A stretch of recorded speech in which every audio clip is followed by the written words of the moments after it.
Bullet বৈরাগী নামের রাজস্ব কর্মকর্তা চট্টগ্রাম থেকে কুমিল্লায় ভাড়া বাসায় ফেরার পথে ভয়াবহ ছিনতাইয়ের শিকার হন, যা শেষ পর্যন্ত রূপ নেয় নির্মম হত্যাকাণ্ডে।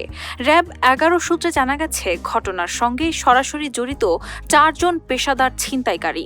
তাদের সঙ্গে আরও একজনের কাছ থেকে বুলেটের ব্যবহৃত ব্যাগ ও মোবাইল উদ্ধার করা হয়েছে। এই 5 জনই এর আগেও রেলওয়ে ডাকাতি মামলার আসামি ছিল। জিজ্ঞাসাবাদে বেরিয়ে আসে, পদুয়ার বাজার বাসস্ট্যান্ড পার হয়ে কিছুটা দূরে নেমে পড়ার পর বুলেট সিএনজিতে ওঠেন বাসস্ট্যান্ডে ফেরার উদ্দেশ্যে। ওই সিএনজিতেই আগে থেকেই ছিল 4 ছিনতাইকারী। সামনে চালকের পাশে 2 জন, পেছনে 2 জন। চালক কৌশলে বলেন, আর একজন হলেই গাড়ি ছাড়ব।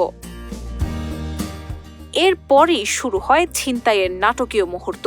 ধারণা করা হচ্ছে, অস্ত্র দেখে আতঙ্কিত হয়ে পড়েন বুলেট। ধস্তাধস্তির এক পর্যায়ে চলন্ত সিএনজি থেকে তাকে ফেলে দেয় ঘাতকরা। মহাসড়কে পড়ে গিয়ে মাথায় গুরুতর আঘাত পান তিনি।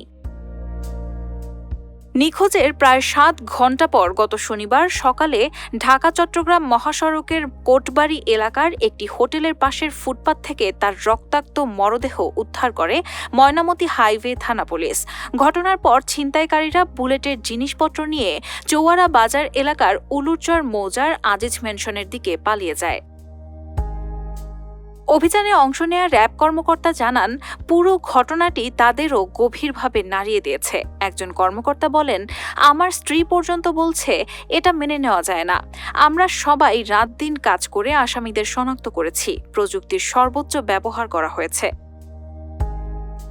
বুলেট বৈরাগী কুমিল্লা বিবির বাজার স্থলবন্দর কাস্টমসে সহকারী রাজস্ব কর্মকর্তা হিসেবে কর্মরত ছিলেন।